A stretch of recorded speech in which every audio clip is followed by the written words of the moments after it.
अज्ञानी इंसान जो कुछ भी सुनता है उसमें अपने मतलब का अर्थ ढूंढकर खुश होता है।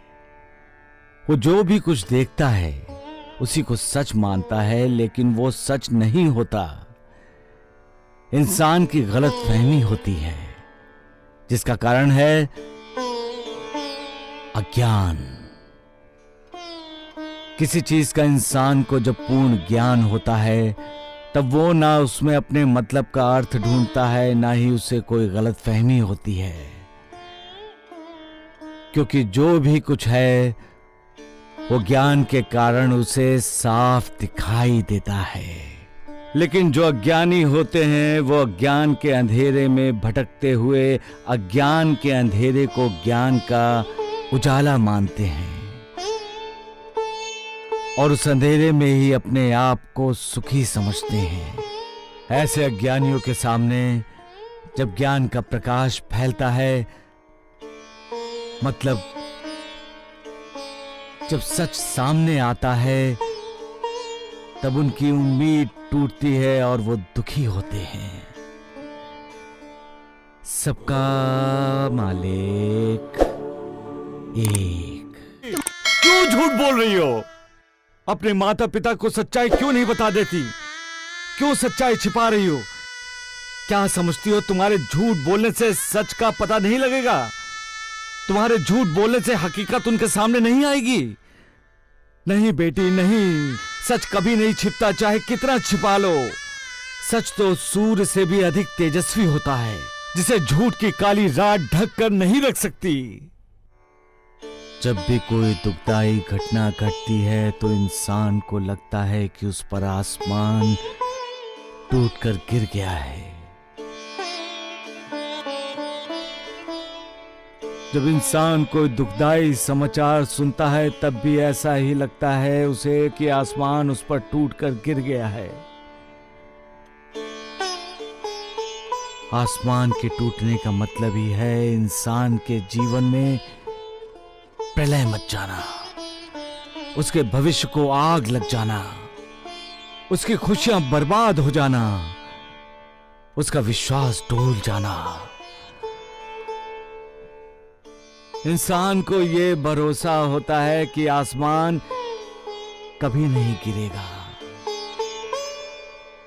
जिन खंभों पर आसमान खड़ा है वो खंभे इंसान की आंखों को दिखाई नहीं देते, फिर भी उसे विश्वास होता है कि आसमान कभी नहीं गिरेगा। लेकिन जब उसे लगता है कि आसमान गिर गया, यानी मालिक की उस पर कृपा नहीं रही, तब उसकी श्रद्धा, आस्था, विश्वास दांव पर लग जाते हैं। ऐसे समय पर इंसान भूल जाता है कि मालिक रहीम है, रहम दिल है। वो इंसान को संभालता है, उसे संवारता है। इंसान के दुख, दर्द, वेदना रूपी घावों पर मरहम लगाता है। उसे आशा की किरण दिखाते हुए उसके मन में फिर से विश्वास जगाते हुए कहता है, पगले, आसमान गिरा नहीं है, ना ही कभी गिरेगा। मैं हूं ना। ये सारा तुम्हारा भ्रम है, वहम है। उठो,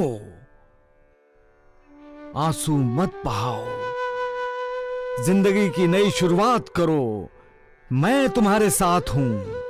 और ये कहने की जरूरत नहीं है कि मालिक जिसके साथ होता है, जिसका साथ देता है, जिसके साथ चलता है, उसकी जिंदगी सफल होती है।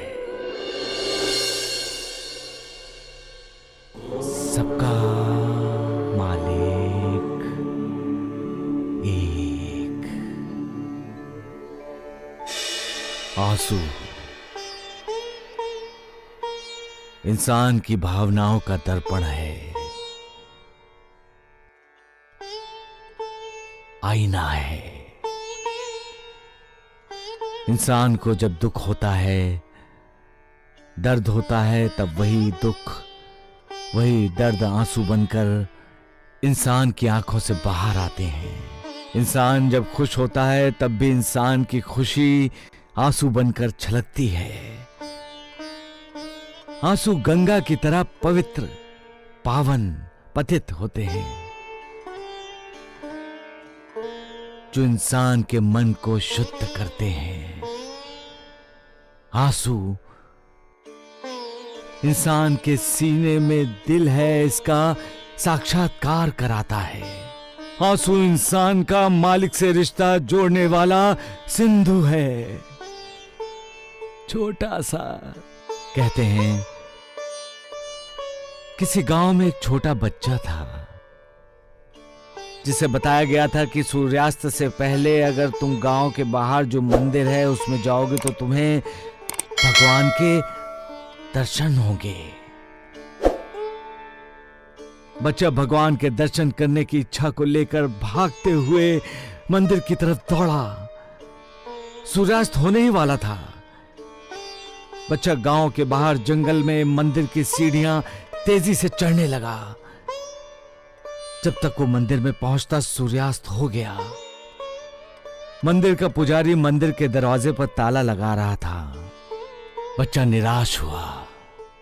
मंदिर के पुजारी से विनती की, कहने लगा, दरवाजा खोलो, मुझे भगवान के दर्शन करने हैं। पुजारी ने साफ इनकार कर दिया। बच्चे की आंखों से आंसू निकल पड़े। तब पुजारी ने कहा, मैं दरवाजा खोलता हूं, तुम मुझे इसके बदले में क्या दोगे? बच्चे के पास था ही क्या जो वो देता। उसने कहा, मेरे पास तो कुछ भी नहीं है। बच्चे के जवाब पर पुजारी मुस्कुराया और कहा, तुम्हारे पास तो सब कुछ है, क्या नहीं है? बच्चा हैरान हुआ। तब पुजारी ने कहा, क्या तुम मुझे अपने ये आंसू दोगे? बच्चे ने तुरंत हां कह दिया और पुजारी ने अपनी उंगली पर बच्चे का आंसू लेकर मंदिर का दरवाजा खोल दिया। बच्चा दौड़ता हुआ मंदिर में गया। भगवान को पुकारने से पहले भगवान वहां प्रकट हो गए। बच्चे को आशीर्वाद देते हुए कहा, पगले, मेरे दर्शन करने के लिए तुमने आंसू दे दिए, वही तो पूछने के लिए मैं तुम्हारे पास आने वाला था। बच्चे, ये आंसू नहीं, तुम्हारा अंतःकरण है, तुम्हारा दिल है, तुम्हारा मन है। दुनिया का सारा धन एक पलड़े में डाला जाए तब भी आंसू वाला पलड़ा हमेशा भारी रहेगा। सबका मालिक एक।